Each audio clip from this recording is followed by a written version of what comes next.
Chucrute FC é um podcast em parceria com Alemanha FC, Fußball BR e Rádio MW.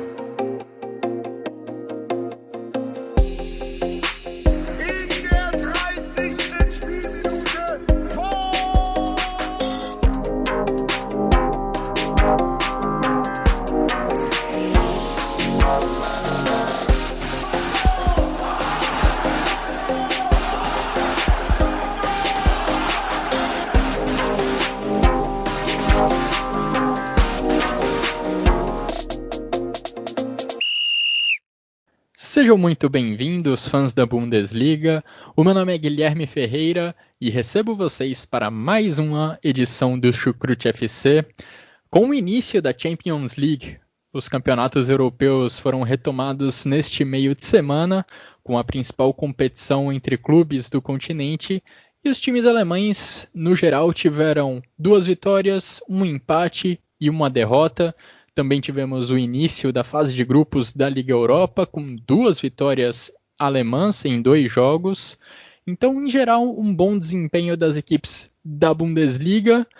E vamos, nesse episódio, tratar do que de melhor aconteceu nessas 6 partidas envolvendo os clubes alemães. E como de costume, eu recebo nessa edição do Chucrute 2 companheiros, 2 parceiros de Chucrute FC, primeiramente dando as boas-vindas a Jonathan Gonçalves. Tudo bem com você, Jonathan? Seja muito bem-vindo.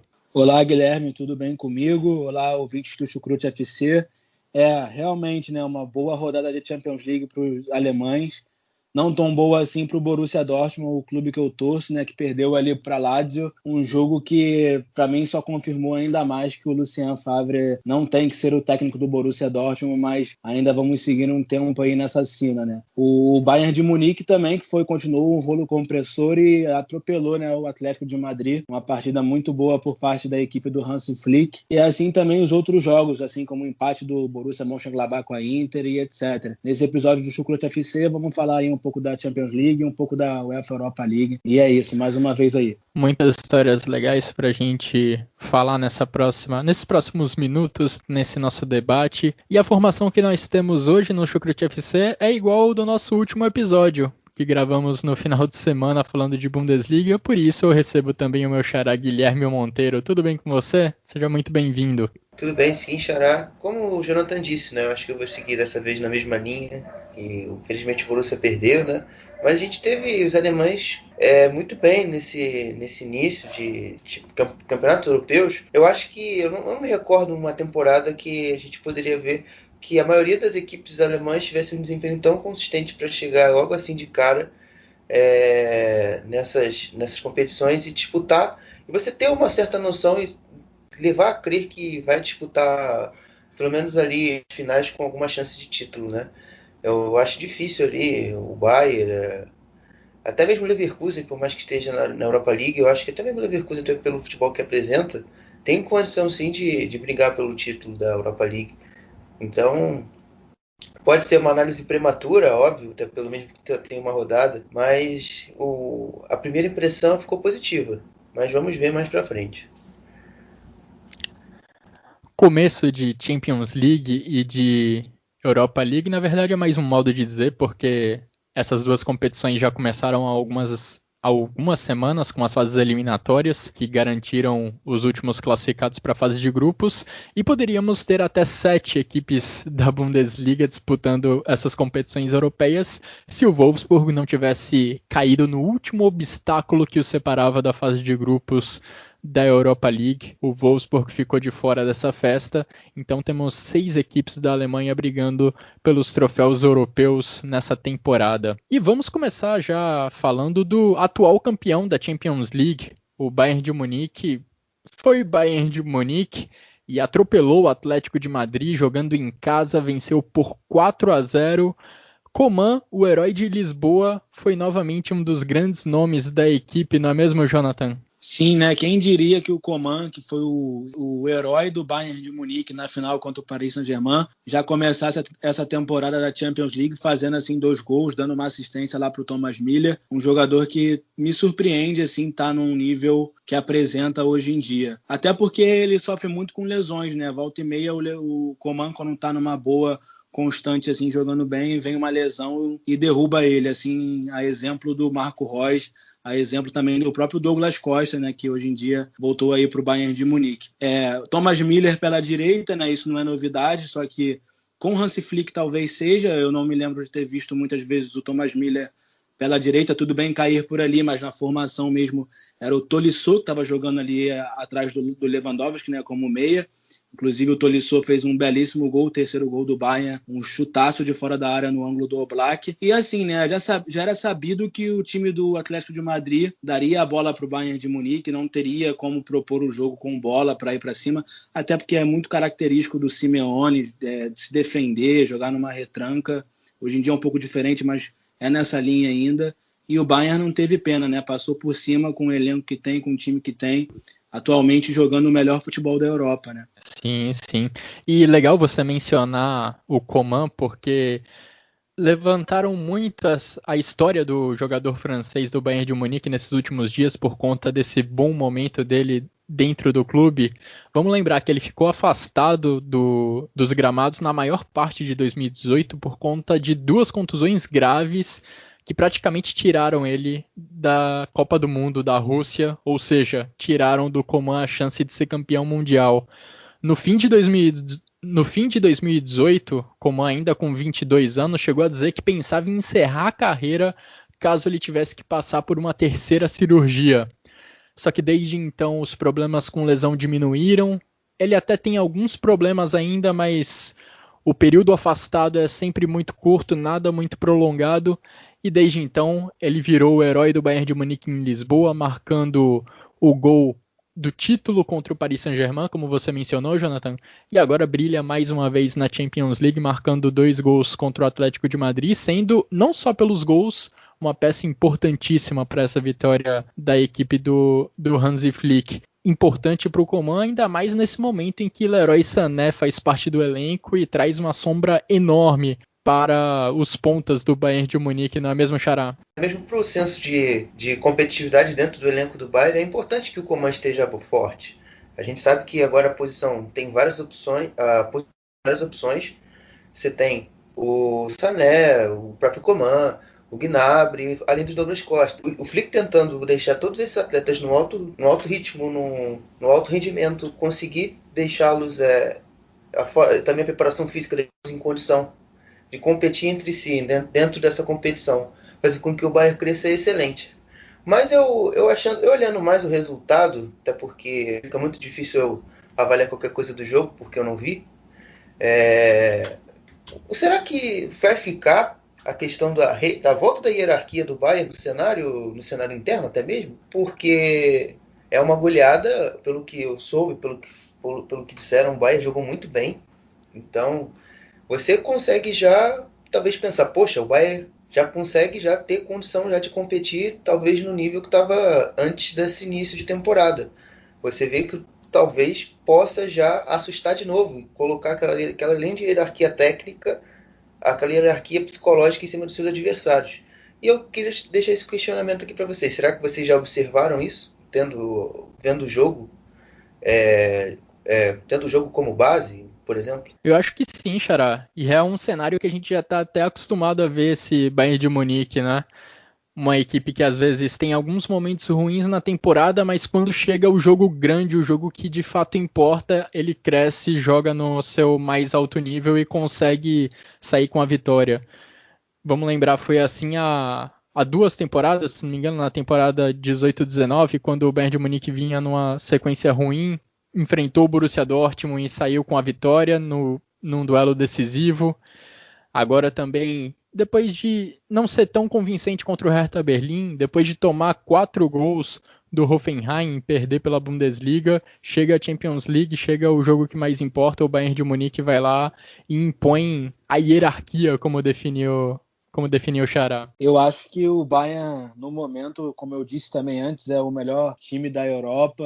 Acho que comparar com outros grandes, assim, do futebol espanhol ou do futebol inglês, essas comparações, às vezes, não estou nem falando que o Guilherme Monteiro ou que você, Guilherme Ferreira, estejam fazendo isso, mas eu vejo muito, até porque rolou muito no ano passado aquela questão de falarem da Farmers League, né? Dizendo que o campeonato alemão era a Liga dos Agricultores, o campeonato francês também, que foram os dois campeonatos que colocaram times na final da Champions League, né? E eu acho que o Bayern, por si só, prova muito do que é o futebol alemão. Tudo bem, é o time mais desenvolvido, é o time que hoje em dia apresenta o melhor futebol, porque também tem o Hans Flick, né? Uma coisa que o Rainer falou no podcast da seleção da Alemanha, que eu concordei bastante, é que talvez o homem por trás do Joachim Löw era o Hans Flick, tanto que o Hans Flick, quando sai da seleção alemã, da parte ali de trabalhar com o Joachim Löw, a seleção da Alemanha realmente, coincidência ou não, não joga um futebol tão bonito assim, não consegue resultados, né?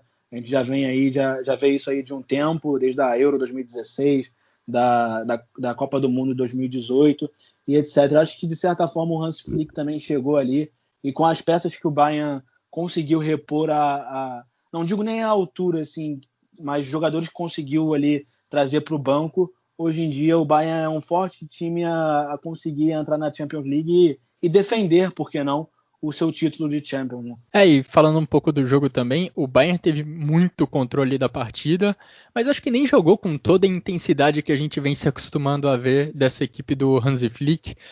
Foi uma equipe que não fez questão de marcar o tempo inteiro no campo de ataque. A gente viu o Atlético em alguns momentos com certa liberdade para avançar até o meio-campo e nem forçou tantas defesas do Oblak. Na verdade, o goleiro do Atlético de Madrid só fez uma defesa. Foram 5 chutes do Bayern de Munique no alvo e 4 gols. Mas o ponto é que o Bayern de Munique aproveitou muito bem as chances que criou e impressionante, foram pelo menos 3 golaços do Bayern de Munique contra o Atlético de Madrid. O primeiro gol com um passe fenomenal do Kimmich, teve aquela paulada do Tolisso de fora da área e a jogadaça do Coman que acabou fechando o placar, driblou o Felipe 2 vezes, o zagueiro brasileiro deve estar procurando o Coman até agora. E detalhe, Guilherme, se levarmos em consideração também que o tropeço que o Bayern teve contra o Hoffenheim lá naquela derrota por 4-1, o time também estava vindo de uma prorrogação contra o Sevilha, vinha de uma sequência também de jogos aí grande. Eu acho que naquele jogo em si não conseguiu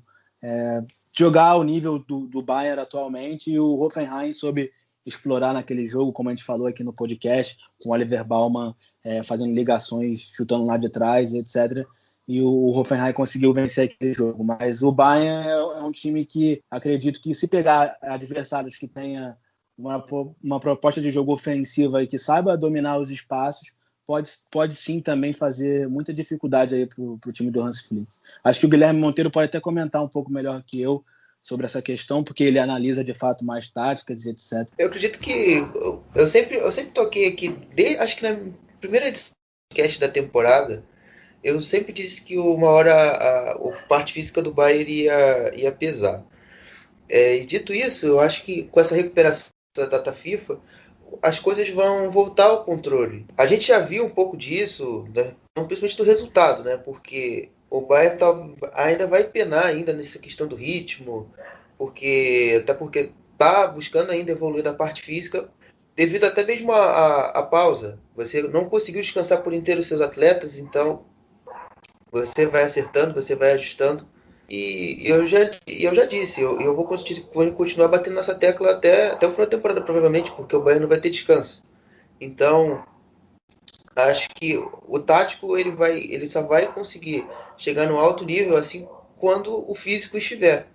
Então, eu também não consigo dissociar uma coisa da outra, porque para mim são fatores que são ligados. Então, é isso.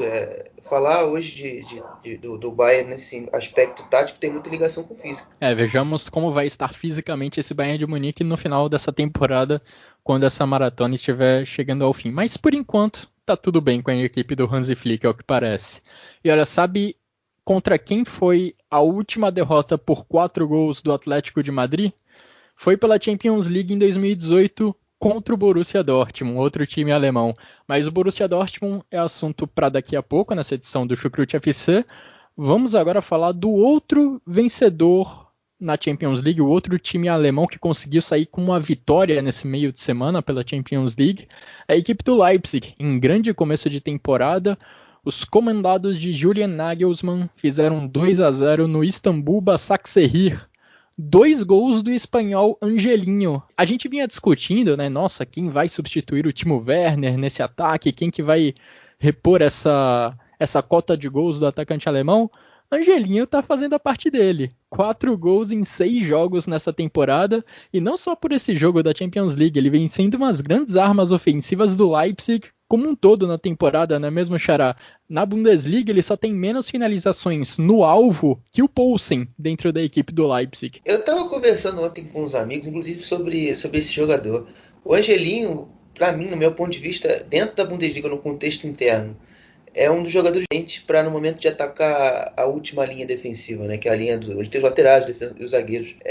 E foi dessa forma que ele conseguiu chegar principalmente ao primeiro gol, porque foi originário desse tipo de jogada, né, um ataque à última linha, com um lançamento lindo do Olmo, lá do meio campo. O segundo gol, um lance já de contra-ataque, o Poulsen dá o passe e ele já com espaço consegue finalizar e fazer o 2-0. Mas já falando sobre o jogo, eu achei que o Leipzig correu mais riscos do que eu acho que a gente imaginava. O Leipzig dominou as ações ali nos 20 primeiros minutos, a equipe teve a posse, conseguiu balançar bem a defesa do Basaksehir durante os primeiros 20 minutos, usando muito o lado direito, com o Nkunku, Mukiele, exatamente essas inversões com o Campbell, até mesmo o Halstenberg, né? Ele e o Angelinho trocavam muito de posição.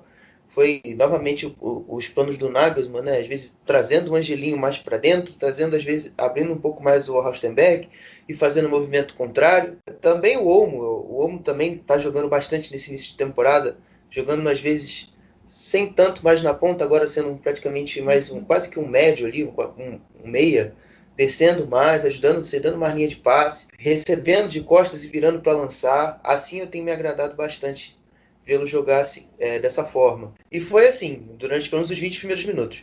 Após os 20 minutos, o Leipzig parece que teve um raro desacerto, desde que eu conheço do trabalho no Leipzig. É uma equipe que acabou pressionando de forma errada, às vezes subia mal e deixava espaço nas costas da defesa.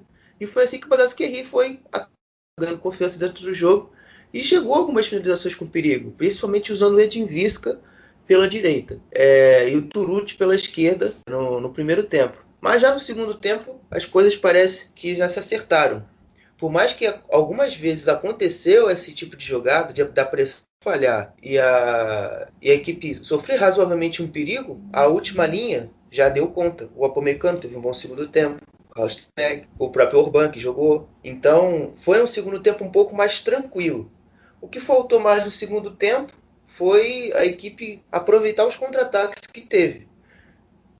Foi uma equipe que roubava a bola, acelerava, só que errava no último terço, errava no passe final. O Hwang, por exemplo, errou bastante.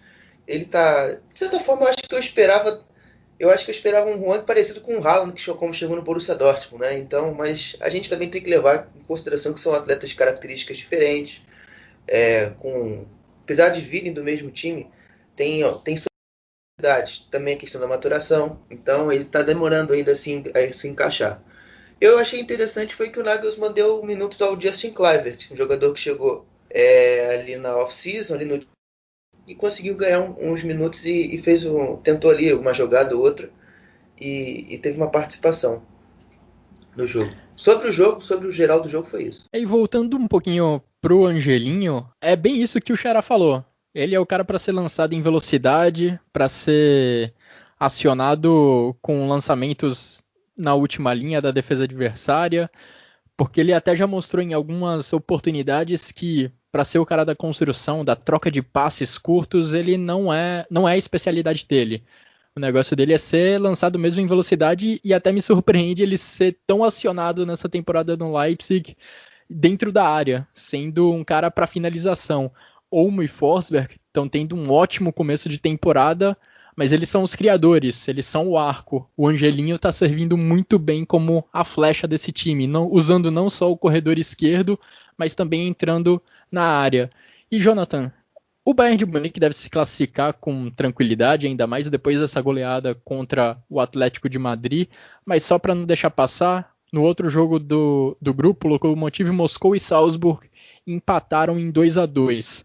No caso do Leipzig, a situação deve ser bem mais complicada porque ele tem Manchester United e PSG no grupo. Então, essa vitória contra o Başakşehir deve ser de fundamental relevância para a equipe do Julian Nagelsmann se ela pensa em classificação para as oitavas de final, que deve ser o objetivo do clube. Sim, com certeza. Essa vitória é uma vitória que era de fato necessária se o Leipzig pensa em avançar para as próximas fases da Champions. Se quiser ficar ali em terceiro, que acho que é o mínimo para poder ir para a Europa League, tropeçaria nesse jogo. Mas não, venceu e venceu bem. Tudo bem, foi o que o Guilherme Monteiro falou. Fez os 2 gols no primeiro tempo, os 2 gols do Angelino. O primeiro gol, um belíssimo gol, diga-se de passagem, né? Ele domina já girando, um gol realmente muito bonito de se ver. É um jogador que já vem há um tempo numa crescente, né? A gente já vem falando dele aí no Chucrute FC, e desde a época que ele era do PSV também. É um jogador que de fato pertence ao Manchester City, está emprestado aí ao RB Leipzig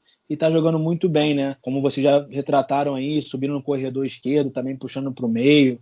Com o seu compatriota ali, o Dani Olmo, também fazendo uma conexão muito boa, como foi no lance ali do gol também. Acredito que o Leipzig realmente melhorou em relação a não sofrer com os ataques, com as investidas do Başakşehir no segundo tempo, como o Monteiro falou. Eu gostei até de ver que o Nagelsmann não só deu minutos ao Kluivert, mas também colocou ali o Konaté com 65 minutos, o Heinrich, o Tyler Adams.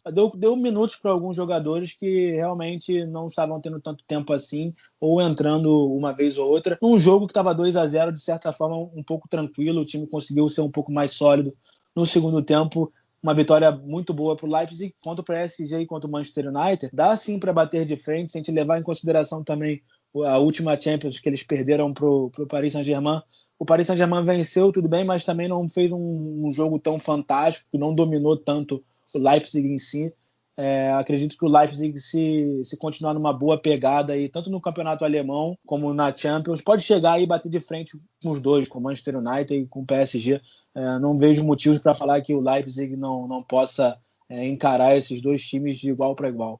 O PSG perdeu para o Manchester United nesse meio de semana e é bom ficar de olho aberto, porque o RB Leipzig é sim candidato a conseguir uma vaga para as oitavas de final. Outro time alemão que está num grupo complicado é o Borussia Mönchengladbach. Está com Shakhtar Donetsk, Real Madrid e Inter de Milão, mas a estreia da equipe do Marco Rose foi promissora. Foi até Milão e conseguiu o empate com a Inter por 2-2. E, Xará, até os 30 do segundo tempo, acho que qualquer torcedor do Gladbach assinaria embaixo o empate lá em San Siro, mas os minutos finais acabaram sendo amargos, não é? O Gladbach fez o gol da virada, saiu perdendo, né, com o gol do Lukaku, empatou de pênalti com o Ben Sebaini e conseguiu a virada ali nos minutos finais. Só que aí ainda deu tempo para o Lukaku fazer o segundo gol dele, marcar o 2-2, e a equipe do Marco Rose sai com esse gosto um pouquinho amargo pela vitória que estava próxima, mas ainda assim o empate não deixa de ser um bom resultado. Esse jogo foi até engraçado, porque nos dois lados teve um sentimento assim de derrota, por causa que a Inter pensava que ia levar os 3 pontos, e o Gladbach alimentou o sonho depois que fez o 2-1. Então, essa coisa ficou... Eu até mesmo com meus amigos interistas fiquei conversando antes sobre o jogo. Eles também tiveram essa sensação de perca de 2 pontos no final das contas. Mas sobre o jogo, o Gladbach teve uma atuação, acho que até surpreendente, pelo que vinha tendo na Bundesliga. Eu elogio bastante o primeiro tempo, mais em termos defensivos, porque o Gladbach, toda vez que no ataque rola, perdia logo em seguida, ou sofria uma falta, ou errava o último passe para finalizar. Então o Gladbach não conseguia dar sequência quando recuperava. No segundo, a coisa foi um pouco diferente, até porque o gol do Lukaku primeiro, logo aos 4 minutos do segundo tempo, fez com que o jogo mudasse um pouco de figura. O Gladbach tem um pouco mais a posse, teve que atrair um pouco mais a Inter para o seu campo e gerar espaço, e atacar o espaço em seguida. Então foi dessa forma que o Gladbach conseguiu pautar o jogo e virar o jogo no minuto 85, 86, com o gol do Magic Hoffman, né, como o pessoal do Gladbach Brasil chama, o Jonas Hoffman. E o gol dele eu acho que só coroou uma boa atuação que ele e também o Thuram fizeram, né? Por mais que o Thuram não tenha feito o gol, o Thuram sofreu o pênalti que o Ben Sebaini, que por sinal teve um jogo até abaixo. Eu acho que o Ben Sebaini defensivamente sofreu no segundo tempo. Quando tem que sair jogando, ele errou alguns passes, deixou a Inter mais confortável para roubar e já atacar em seguida. Então é uma atuação individual ruim dele no geral nesse sentido. Mas eu acho que o mais importante para a sequência, eu acho que principalmente para o jogo, já vislumbrando o jogo de semana que vem, contra o Real Madrid, é você deixar esse quarteto de ataque em condições boas, físicas principalmente, porque os jogadores que estão voltando agora de lesão, o Hansel, o Plea, principalmente esses dois, porque são os mais perigosos, eles estarem 100% fisicamente semana que vem é importantíssimo. Acho que você dá um pouco mais de minutos nesse jogo da Bundesliga no final de semana e dosar também para estar inteiro no jogo de que vem contra a equipe do Real Madrid. Ponto positivo para a defesa. E para o ataque a gente ainda tem, o Marco Rose ainda tem que acertar alguma coisa. Eu vou bem nessa linha que você falou aí, Xará. Essa foi a primeira partida que o Marco Rose pôde escalar o seu ataque, o seu quarteto de ataque titular nessa temporada. Vamos lembrar que Embolo e Plea vinham de problemas físicos, Thuram também teve recentemente, enfim. Foi a primeira vez que esses 3 jogadores puderam começar juntos como titular nessa temporada. E falando sobre o jogo, foi bem isso que você comentou, Xará. O Gladbach teve que se segurar na defesa durante boa parte dos 90 minutos. E foi impressionante como a equipe não conseguia sair da defesa de jeito nenhum, principalmente no primeiro tempo. E aí muitos méritos para a Inter. Equipe do Antônio Conte, como sempre, com uma marcação implacável, muito intensa, muito ativa. E no campo de ataque, o que tirava totalmente o conforto da equipe do Gladbach de sair trocando passes curtos ali desde trás. A saída que eles encontravam normalmente era o passe longo, buscando normalmente o Thuram. Só que a defesa da Inter também estava ganhando todas pelo alto. Os zagueiros da Inter tiveram uma ótima partida, conseguiram anular essa opção de saída de jogo do Borussia Mönchengladbach. E o resultado disso era que o Gladbach basicamente não conseguia segurar a bola.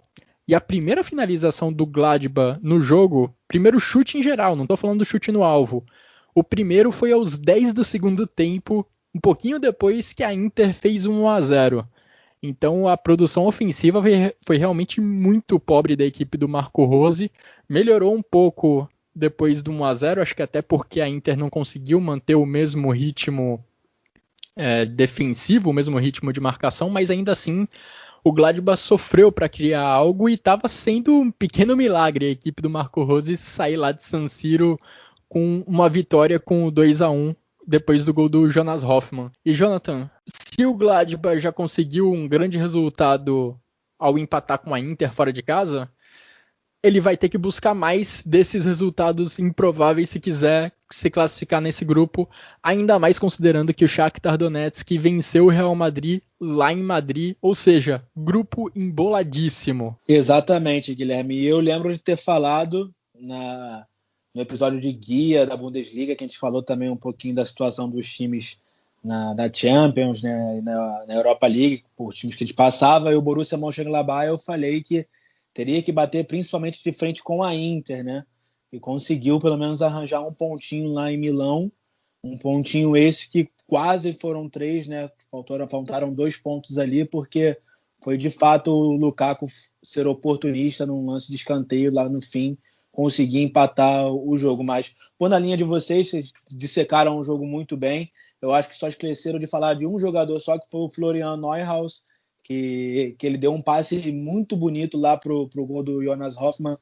Ligando a jogada, foi um meio campo ali que realmente ajudou muito na criação do Borussia Mönchengladbach e também na parte defensiva, né? O Neuhaus, que vem sendo convocado para a seleção da Alemanha aí com o Joachim Löw, um jogador muito bom e que agrega bastante. Agora é ver se a equipe do Marco Rose consegue bater de frente com o Real Madrid, né? É um desafio um pouco mais complicado, mas o Shakhtar Donetsk fez isso, né? por que não o Borussia Mönchengladbach? O Borussia Mönchengladbach que vem não tão bem na Bundesliga, foi até um resultado assim, né, conquistado em Milão, que me surpreendeu. Eu sinceramente achava que eles seriam derrotados para a Inter que vem com bons reforços, né, a volta do Perisic, o Arturo Vidal, o Christian Eriksen, o próprio Lukaku, o Alex Sanches. Achei que conseguiria dominar o Borussia Mönchengladbach, mas não. O Borussia Mönchengladbach conseguiu aí o seu pontinho e vai também bater de frente com o Real Madrid. Se conseguir, bem, né? Já ajuda bastante esse time aí no grupo. Um grupo que realmente complica quando você vê o Shakhtar, que digamos que é a equipe mais fraca, consegue 3 pontos logo no início, né? Sim, sim. E fazendo um outro comentário sobre esse jogo que aconteceu em San Siro, acho que de uma forma geral a Inter conseguiu controlar o jogo contra o Gladbach por conta da imposição física. Já comentei na defesa que os zagueiros da Inter, principalmente o De Vrij e o D'Ambrosio, dominaram o Thuram nessas disputas pelo alto, não deixaram ele e o Plea controlarem a bola para fazer a saída de jogo do Gladbach, quase em momento nenhum. E do outro lado, quem dominava fisicamente as ações era Romelu Lukaku, que foi também espetacular nessa partida. Era impressionante. Toda a bola que a Inter jogava no Lukaku, podiam jogar um tijolo, ele conseguia receber a bola, conseguia transformar ela conseguia deixar ela redondinha e encontrar algum companheiro para dar sequência ao lance. Impressionante como o Bayer Leverkusen sofreu com isso, né? Não muito tempo atrás, na última Europa League. Há poucas semanas. Exatamente, sofreu muito com isso. O Lukaku é um jogador muito bom, né? Sabe usar muito bem o corpo, não é tão veloz, mas também não é lento para o físico que tem. E tem muita qualidade, porque ele não só recebe um tijolo e transforma numa bola redondinha. Ele consegue encontrar também companheiros que estão próximos dele para dar o passe. Ele não só domina o zagueiro adversário, ele consegue dar sequência aos lances. Inclusive, na origem do segundo gol da Inter, é ele que começa a jogada que vai levar ao escanteio em que é marcado o 2-2. O Nico Olved, que foi o zagueiro do Gladbach, que ficou nos duelos contra o Lukaku durante a maior parte do jogo, se brincar, acho que não ganhou nenhuma disputa física contra o Lukaku, até porque pouquíssimos zagueiros no mundo. Diga, Xará. Eu achei que no primeiro tempo o Elvedi foi bem. Eu achei que o problema todo foi no segundo tempo. Eu vi o Lukaku dominando contra o Elvedi o jogo inteiro, mas diga. Eu achei que no primeiro tempo o Elvedi soube controlar muito bem, por mais às vezes que uma bola passava, mas ele dava uma raspada e entregava a bola pro Zoma. Eu achei que o Lukaku fez um bom jogo, óbvio, até porque ele fez 2 gols. Mas eu acho que ele foi muito melhor e muito mais produtivo no segundo tempo. Eu acho que no primeiro o Elvedi conseguiu se virar bem. E também até mesmo o Ginter, mas o Ginter ele ficava mais preocupado com o Alex Sanches e o Lautaro. Esse aí tomou um banho do Lautaro no segundo tempo também. Que foi complicado. Essa dupla Lula é uma das mais difíceis de se marcar na Europa. Eu vi contra o Milan no sábado, o meu time na Itália, o Romagnoli e o Chiai sofreram demais com esses dois aí, cara. A gente só não ganhou porque o Didio pegou a bola e o Lukaku jogou a bola lá na lua nos lances finais. Mas são uma dupla muito chata de se marcar. Pouquíssimos zagueiros no mundo não vão sofrer contra essa dupla. A Inter até teve um desfalque no jogo, e é importante a gente mencionar os problemas que vêm sendo ocasionados por conta dessa segunda onda da pandemia de coronavírus. O Bayern de Munique teve o desfalque do Serge Gnabry, que teve um teste positivo essa semana. A Inter teve o teste positivo do Achraf Hakimi, que é um velho conhecido da Bundesliga, e que, olha, está fazendo falta para um certo time amarelo, não é mesmo? O Borussia Dortmund, na terça-feira, foi até Roma e perdeu para Lazio por 3-1 em uma atuação para esquecer do Thomas Meunier, substituto de Hakimi na ala direita do Lucien Favre. E a atuação do Dortmund foi... O resultado ele praticamente foi decretado no primeiro tempo, quando vários erros de passe ou de controle de bola gravíssimos no campo de defesa acabaram dando a vantagem para Lazio. Só de cabeça eu me lembro do próprio Meunier, erro dele que gerou 1-0, num passe errado ali muito perto da área do Marvin Hitz.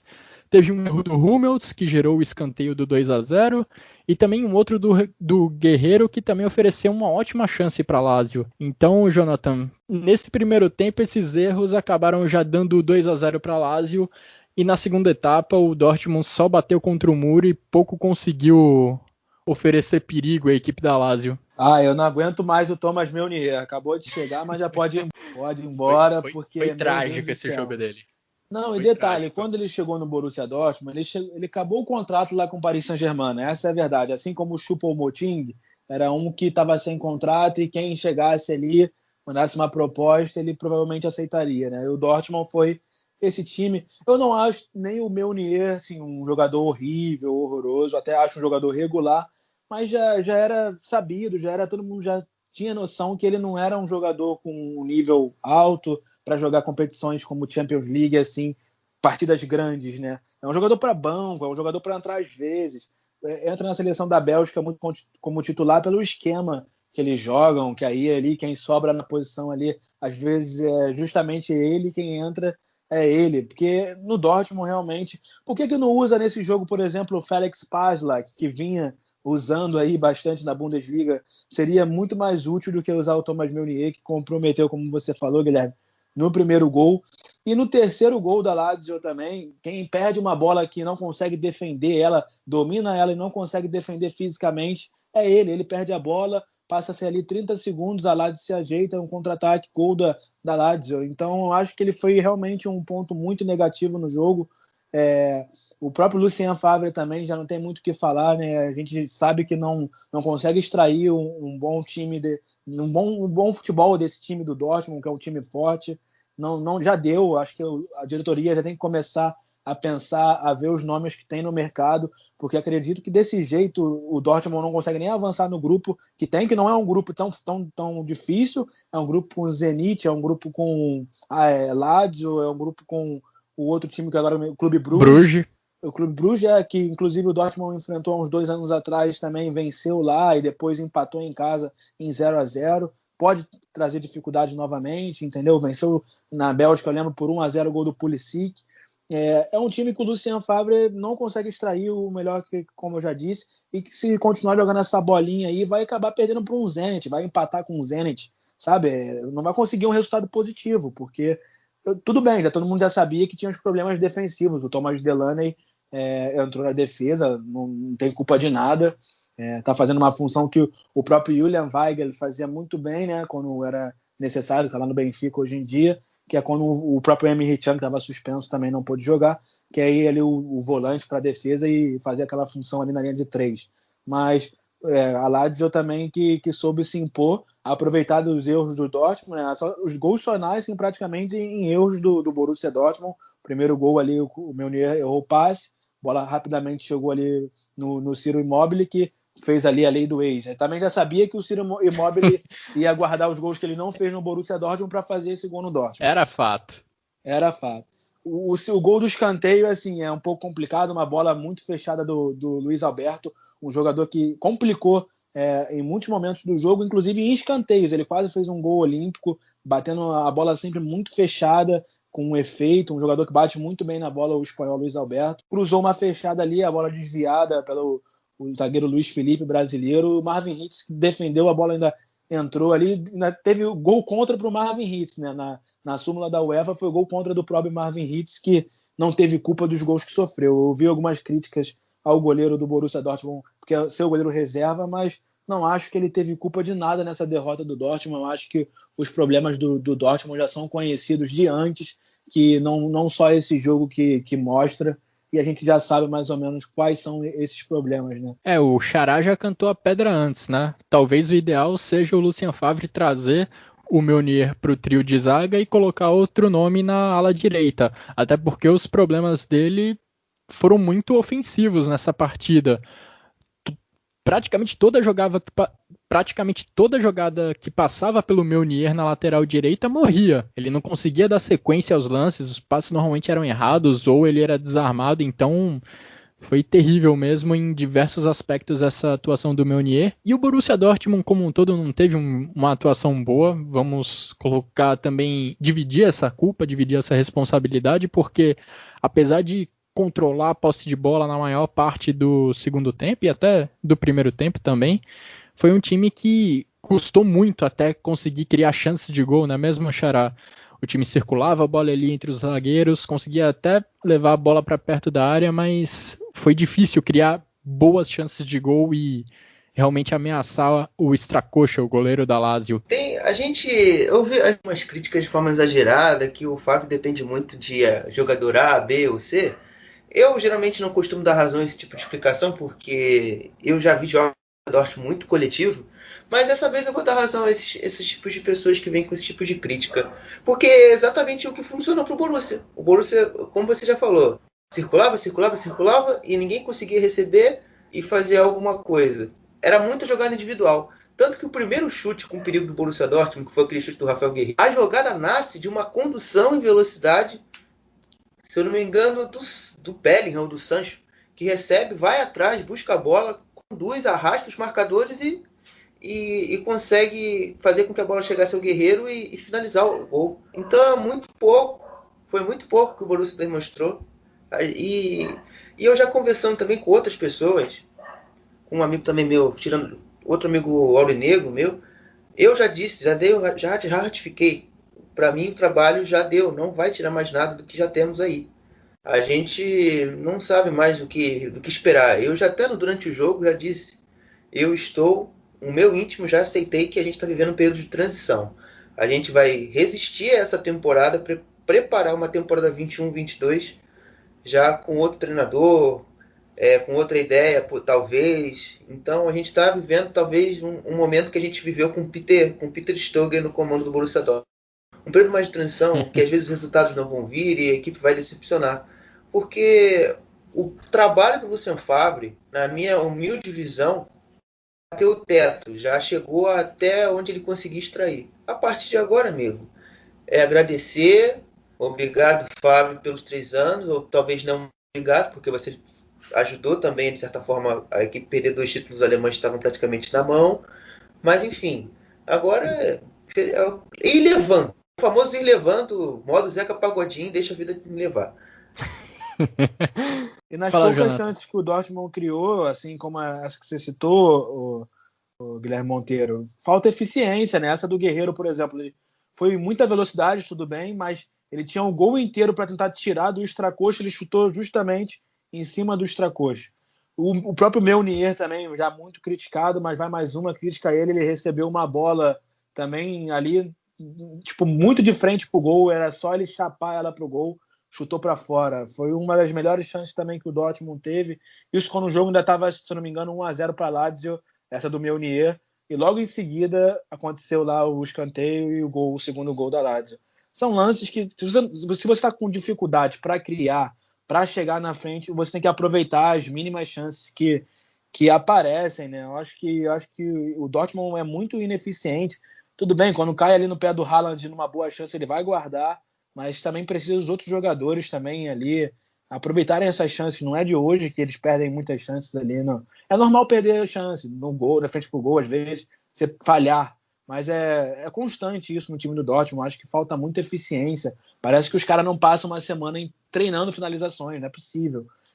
E uma outra crítica também aí, o Favre, que ninguém aguenta mais, assim, ele é um técnico que elogiou a questão da mudança aí para 5 substituições e etc. Ele, nesse jogo, por exemplo, fez 3. O Meunier que foi mal na partida, por que ele novamente não usou o Paslak lá na posição? Por que ele não mudou quando viu que o Meunier não estava bem, né? Ele terminou o jogo com 2 substituições disponíveis para ele. Por que não botou ali o Paslak? O próprio Julian Brandt, o Dortmund demorando ali para mostrar alguma melhora no jogo quando começou o segundo tempo, todo mundo já vendo que era a hora do Julian Brandt entrar, que na verdade era para ser titular. Tudo bem, o Jude Bellingham acabou de chegar, é um bom jogador, já demonstrou talento, potencial, mas é um garoto ainda, acabou de vir do Birmingham, um time da 2ª divisão da Inglaterra. Vai colocar ele num jogo contra a Lazio, numa Champions League, para estrear assim? Por que não naquela função ali que ele joga, poderia muito bem jogar o Brandt? Talvez não é nem a posição ideal, mas ele joga naquela função ali. Eu acho que seria o jogador que era melhor para começar nesse jogo. Eu não já vejo de uma forma que o Brandt falou alguma coisa pro Favre que ele não gostou, e o Favre tá boicotando o jogador. Não tem uma outra explicação, porque Não vejo mesmo ser plausível entrar com um jogador de 17, 18 anos, tendo o Brandt, um jogador de seleção nacional, com o talento que tem, com experiência de Champions pelo Bayern Leverkusen mesmo, no banco num jogo desses. Cara, eu e ia a gente falar até uma coisa vê aqui, que mas não... ela é impublicável. Então melhor Mas ela é evitar. impublicável. Então vamos manter. Então segura aí e deixa que eu Exatamente, continuo. mas. Ah, beleza. Se tiver um comentário publicável, pode tocar. Pode ir, Xará. Não, parada mais pesada. Então, só para completar, a gente até vê que tem uma movimentação no ataque do Borussia Dortmund. A gente vê, como de hábito, o Rafael Guerreiro não fica preso na ala esquerda, ele se movimenta por todo o meio campo, às vezes chega até na ala direita. Sancho foi de uma ponta a outra se movimentando também, mas a circulação de bola era muito lenta, né? As trocas de passes eram lentas e aí acabava ficando difícil abrir espaços na defesa da Lazio. Parece que o time tá querendo queimar o técnico. Eu teve um momento do jogo que eu tava já vendo o jogo, tipo assim, eu até comentei no meu Twitter, eu falei que tava sem vontade. O time, de fato, não demonstrava vontade alguma. Não parecia o Borussia Dortmund, que eu já vi muitas vezes, jogar Champions League. Parecia que tava jogando um jogo contra, sei lá, o Paderborn.